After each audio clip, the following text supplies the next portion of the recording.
सेना की अग्निपथ योजना का बिहार की सड़कों पर जमकर विरोध शुरू हो गया है। मुजफ्फरपुर, बेगूसराय, बक्सर आदि में भारी विरोध हो रहा है। हालांकि इस गुस्से में सेना में 2 साल से बंद भर्ती को लेकर नाराजगी भी शामिल है। बिहार में सड़कों पर उतरे युवकों का आरोप है कि सरकार सेना में भी ठेका सिस्टम लागू करना चाहती है। मुजफ्फरपुर के भगवानपुर चौक पर भारी तादाद में युवक जमा हुए और उसके बाद उन्होंने सेना भर्ती बोर्ड की तरफ पैदल ही मार्च किया। तमाम युवकों ने भगवानपुर चौक पर भाषण में कहा कि सरकार ने 2 साल में सेना की भर्ती बंद कर रखी है। हम लोग गाँव से चक्कर लगाकर थक चुके हैं, लेकिन अब हमारे सामने ठेके पर भर्ती होने की योजना पेश की गई है। ये योजना हमें पूरी तरह नामंजूर है। सरकार इस योजना को वापस ले। उन्होंने आरोप लगाया कि इससे पहले हुई भर्तियों में भी शारीरिक परीक्षा पास करने के बावजूद उनकी भर्तियां नहीं हुई हैं। आखिर वे लोग कितने साल तक इंतजार करें, उनकी उम्र भी बढ़ती जा रही है। बिहार में अग्निपथ योजना के विरोध में कुछ युवकों ने टायर जलाकर शहर के ट्रैफिक को भी रोक दिया। हालांकि बाद में पुलिस ने मामूली लाठीचार्ज के बाद युवकों को तितर बितर कर दिया और ट्रैफिक व्यवस्था ठीक कर दी। बक्सर में युवकों ने रेल पटरी पर करीब पौने घंटे बैठकर ट्रेनों का आवागमन रोक दिया। यहां भी युवक अग्निपथ योजना के विरोध में नजर आए और कहा कि मोदी सरकार इस योजना को फौरन वापस ले। सेना में जैसे पहले भर्ती होती थी वैसे ही भर्तियां की जाएं। युवकों के प्रदर्शन की वजह से जनशताब्दी एक्सप्रेस और पाटिल पुत्र एक्सप्रेस जैसी ट्रेनें प्रभावित हुई। अग्निपथ को लेकर युवाओं का विरोध बढ़ता जा रहा है। बिहार के बाद राजस्थान में भी केंद्र सरकार की अग्निपथ योजना का विरोध हुआ। अग्निपथ योजना के विरोध में बुधवार को जयपुर में कालबाड़ रोड पर बड़ी संख्या में युवा सड़क पर उतर आए। युवाओं ने करीब 1 घंटे तक मुख्य मार्ग को जाम कर दिया। वाहनों की लंबी कतार लग गई। मौके पर पहुंची करधनी पुलिस ने युवाओं को समझा बुझाकर सड़क से जाम खुलवाया। केंद्र सरकार की अग्निपथ योजना को लेकर विपक्षी दलों ने भी निशाना साधा है। बिहार में युवाओं के विरोध के बीच आरजेडी ने अपने आधिकारिक ट्विटर हैंडल से ट्वीट कर कहा है कि अग्निपथ 3 घंटे की फिल्म है और नौकरी 4 साल की।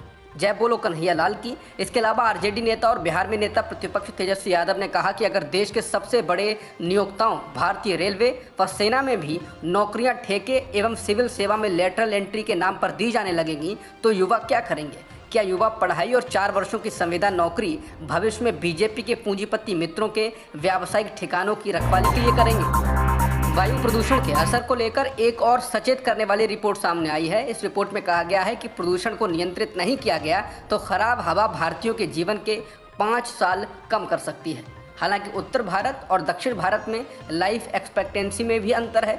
उत्तर भारत में हवा ज़्यादा खराब है और इस वजह से लाइफ एक्सपेक्टेंसी को 7 साल तक कम कर सकता है। ये शिकागो विश्वविद्यालय में ऊर्जा नीति संस्थान के ताज़ा वायु गुणवत्ता जीवन सूचकांक यानी कि AQLI के कुछ निष्कर्ष हैं।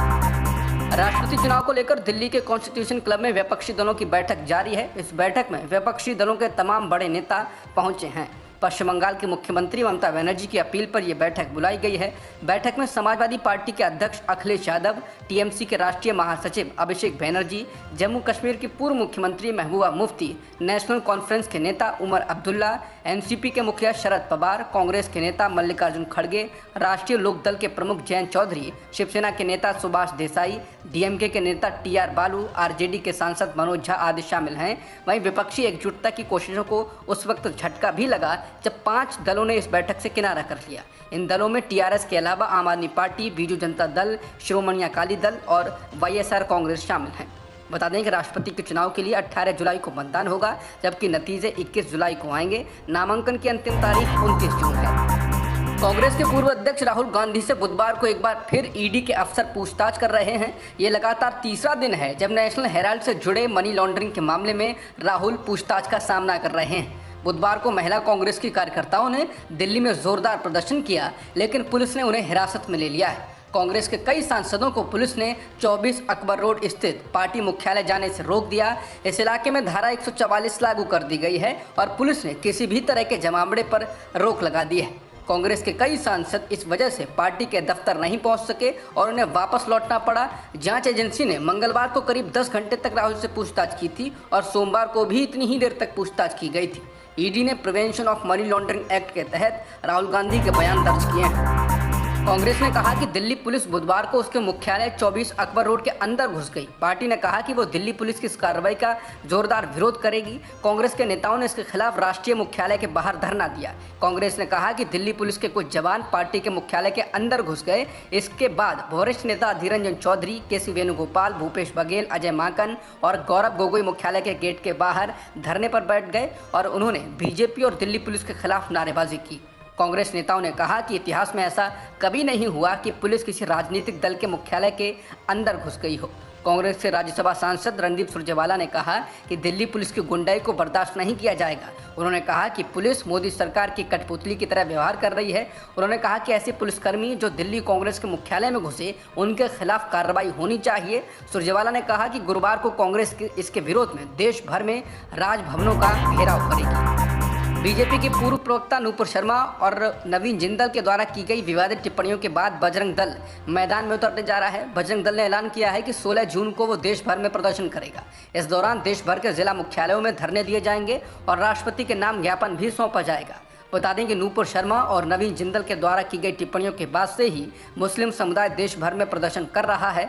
मुस्लिम समुदाय की मांग है कि इन दोनों नेताओं को गिरफ्तार किया जाना चाहिए। वहीं विश्व हिंदू परिषद के केंद्रीय महामंत्री मिलिंद पांडे ने बजरंग दल के प्रदर्शन का ऐलान करते हुए कहा है कि जिन लोगों ने बीते दिनों हिंसा की है और लोगों को भड़काया है, उनके विरुद्ध कठोर कार्रवाई कर उन्हें गिरफ्तार किया जाना चाहिए।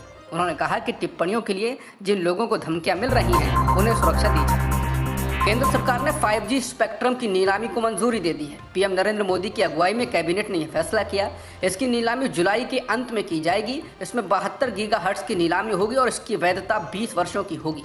भारतीय टेलीकॉम कंपनियों द्वारा 4G की सफलता के बाद 5G स्पेक्ट्रम की शुरुआत को लेकर मांग की जा रही थी, जिसे अब केंद्र की मंजूरी मिल गई है। सरकार का कहना है कि 5G की गति 4G से 10 गुना अधिक होगी और जल्द ही ये सेवा शुरू की जाएगी।